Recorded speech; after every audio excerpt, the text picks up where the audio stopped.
All right, so here's the main verse structure. Your bed's on the floor, I remember. So a few distinguishing features which sort of happen throughout this note. There's often a lot of vibrato on it. Not a bad thing, just something to note. The starting note is a little sharp here. Let's see if it is the next time as well. Sharp, sharp. It looks like it's gonna be sharp basically throughout. So often when you have like a section that repeats over and over again, you kind of end up making the same adjustments, not every time, but frequently, because you sing it the same way. Sometimes when there's something that's off on every single iteration of something, I think, is it really off? You know, is it really something that needs to be tuned? In this case, it's like this being sharp is a really small change. Doesn't have a like material effect on the feeling of the song to lose the original like pitchiness of that. The other example, this vibrato here probably doesn't need to be tuned or fixed every time, you know? It gets a little big here, but that's so not a problem. Like, this is where you want to tune with your ears and not your eyes. That's one of my favorite parts of the way this line is sung. Your bed's on the floor, I remember. Here, remember, as we're going down, that sort of is a weird shape to make with your mouth, so it makes sense that a little flat there. Let's see.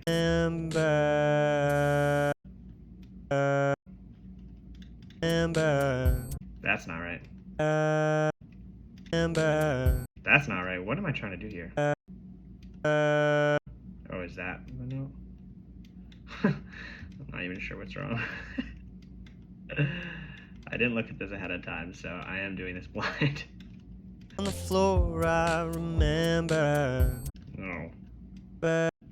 Remember. What the fuck? Remember. No.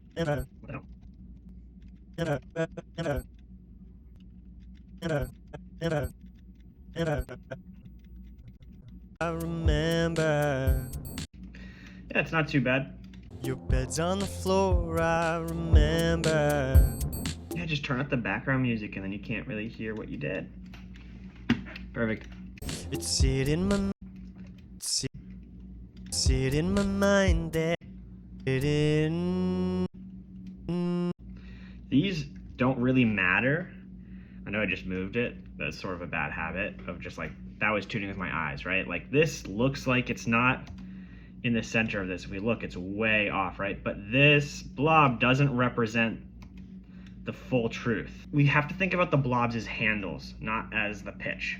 When you have, here's a great example, a pitch that for the whole blob basically stays a straight line, straight-ish line. Okay, the blob is a pretty good representation, a fairly accurate representation of the pitch. We can hear some deviation, you know, some change, but the line is completely contained within the blob. Then when you have a pitch like this, where the line goes way beyond the perimeter, the limit of the blob, now the blob isn't a super accurate representation of the pitch anymore. And so that's why we want to look at the line. Here, the blob is really just a handle to move how, you know, this line is basically one continuous pitch from this note up to here. It's basically a slide. It in my mind. Hit in. This almost turns into a landing place, right, on this handle. But really, functionally, this is a slide. And we hear that. It in my mind. It in my mind. And so these blobs are not representative of the pitch at all, right? They're just handles to move how quickly. If we moved it, the only effect would be how quickly we move up that line. And that's not something I want to tune or change. There's nothing wrong with it. So moving this blob to the middle of the pitch, not only would it make basically no difference, certainly not a very noticeable difference to our ear, it would just be to appease our eyes, which is not a good way to tune. We should always be listening for things to actually be something that needs to be tuned rather than looking at things. Now, sometimes we can look at things and guess that it probably needs to be tuned. And knowing that I just came up all this distance, you know, a C to a G, that's a pretty good distance.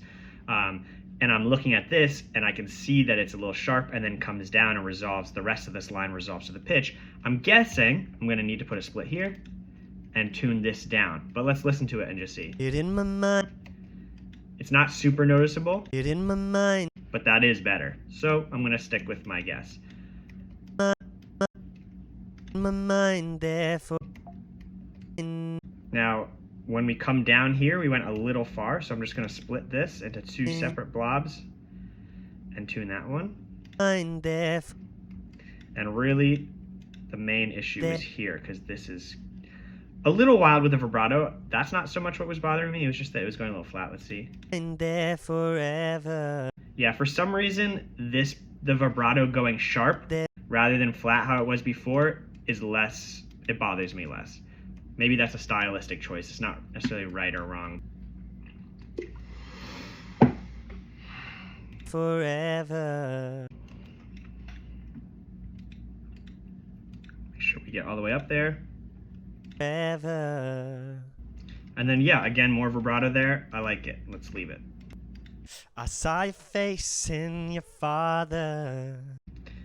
Okay. I saw your face. I saw your face. A lot of sharp notes on this one.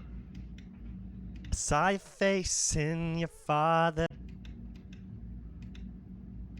Everything's sharp today. Your father. Everything. Father. Okay. He didn't. You can hear there that this is sort of a unique thing where normally in the recording process, I recorded these a long time ago, so who knows what was going on, but normally in the recording process, you don't choose a take where you have this much air going into the microphone. It creates this popping sound, right? And when you hear it, you can hear exactly what it is. And I think it just takes you out of the magic of the song a little bit, right? Like you're hearing the equipment react to air in a way that's not intentional. So one of the ways we can try to fix that in Melodyne, we can put a little volume fade in here and just try to cut where that was. So that's what this big bulb at the beginning of the blob was. Normally, Melodyne identifies this with zebra stripes because it's sort of like, it's a sibilant. It falls in the category of sibilants and just unpitched noises. I guess because I had started singing, I had already started that pitch, so it identified it as a note. That's why we don't want to like just chop it off completely. I think if we did, yeah, it just sort of sounds like we're saying E didn't ask now. We lose that H completely. We don't want to lose it completely. We just want to minimize it a bit. Let's see how that sounds. He didn't. Ooh. He didn't. I think that's going to be the fix. I think that's better.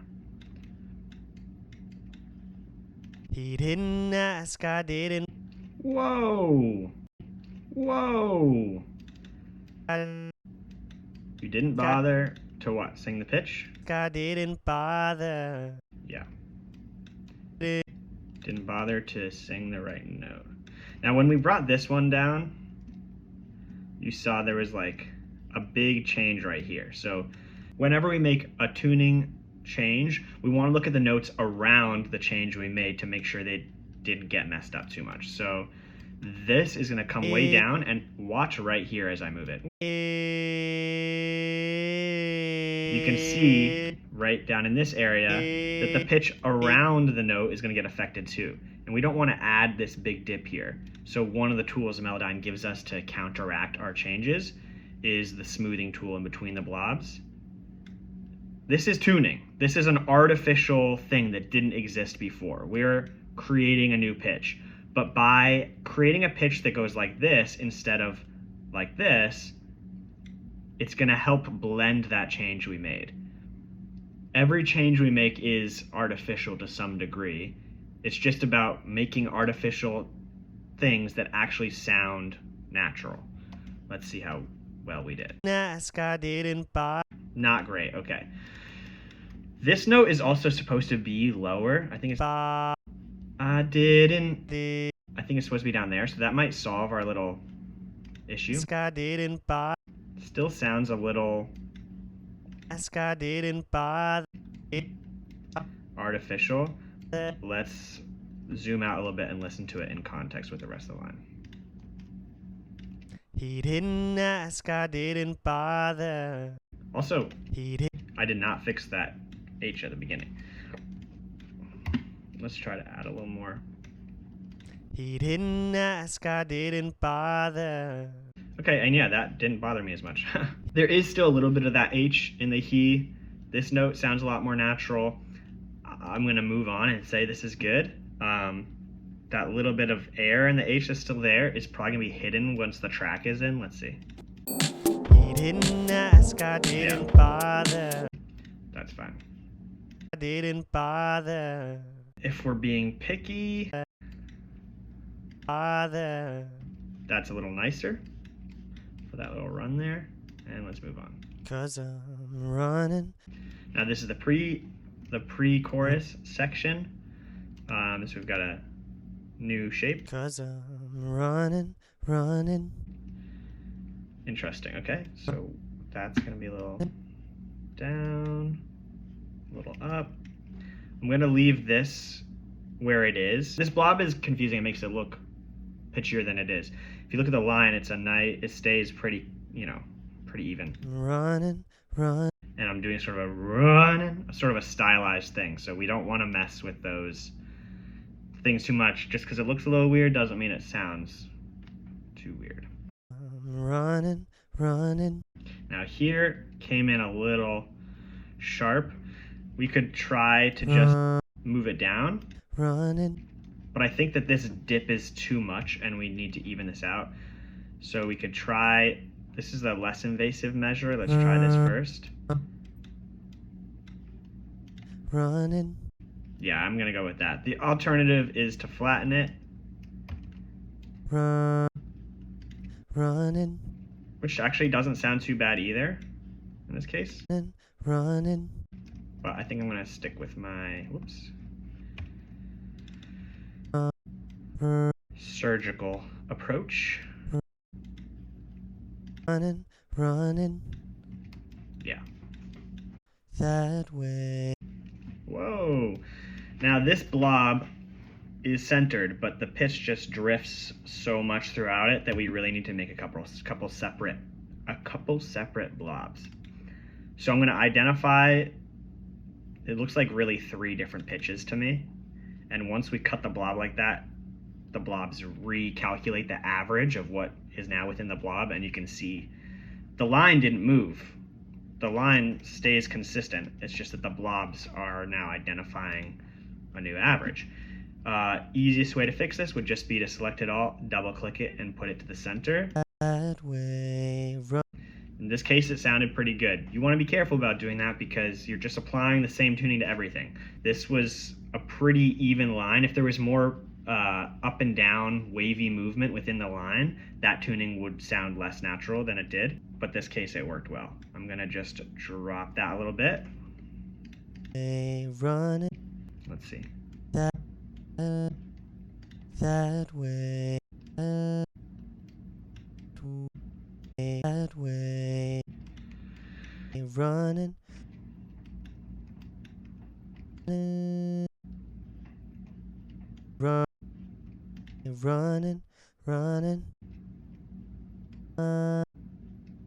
Running.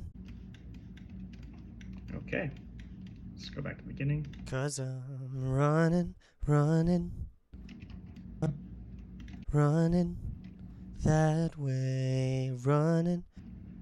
I think this is actually supposed to be way down here. That way. Yeah, there we go. Running.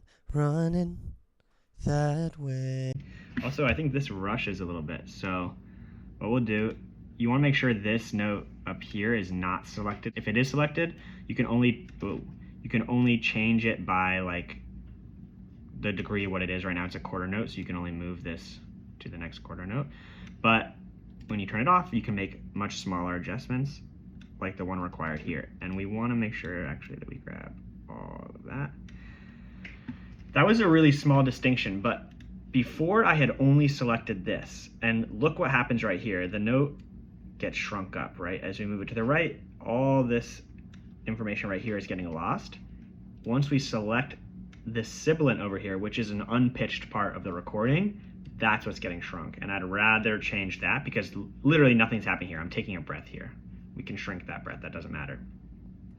But this was just coming a little early, so I want to move it over. 'Cause I'm running, running that way, running, running. Nice. That way. We're gonna let that go. Run. I think that's gonna disappear in the track. Tell me how you gotta use it. Now this part's a little higher. I'm expecting it to be a little pitchier, so that's just a warning. I'm gonna need that. Tell me how you got. Tell me how you gotta use.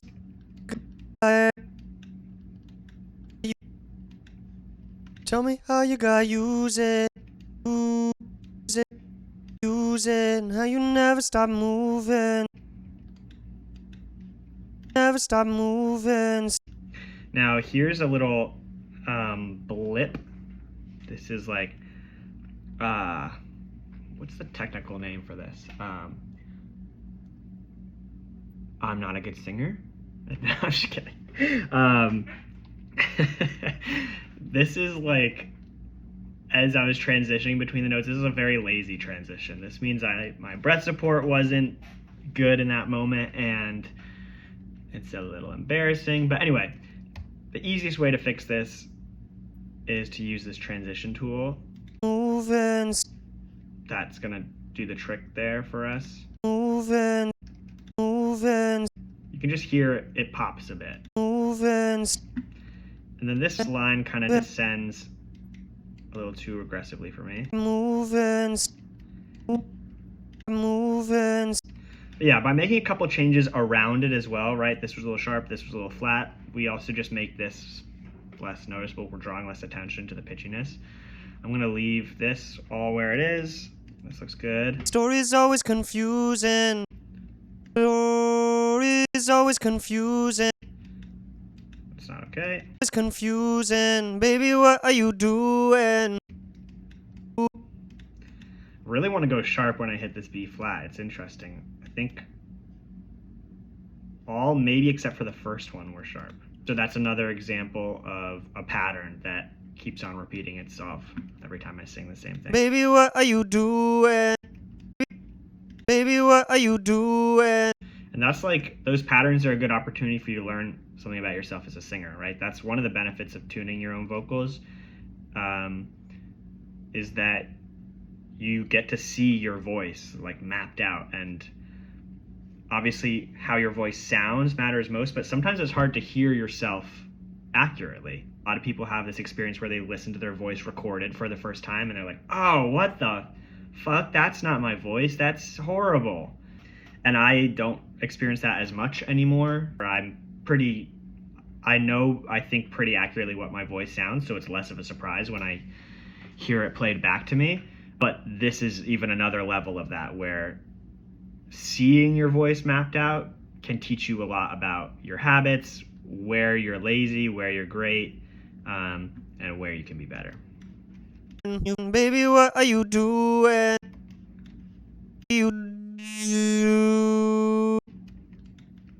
What are you doing? You've been counting. This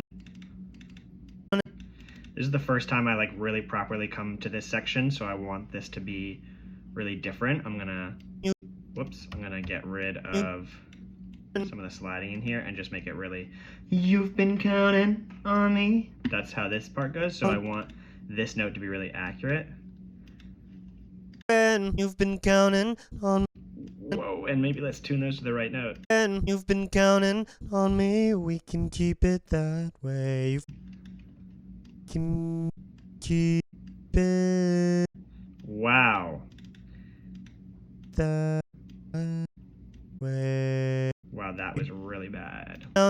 on me. We can keep it that way. Whoa, now it's really good.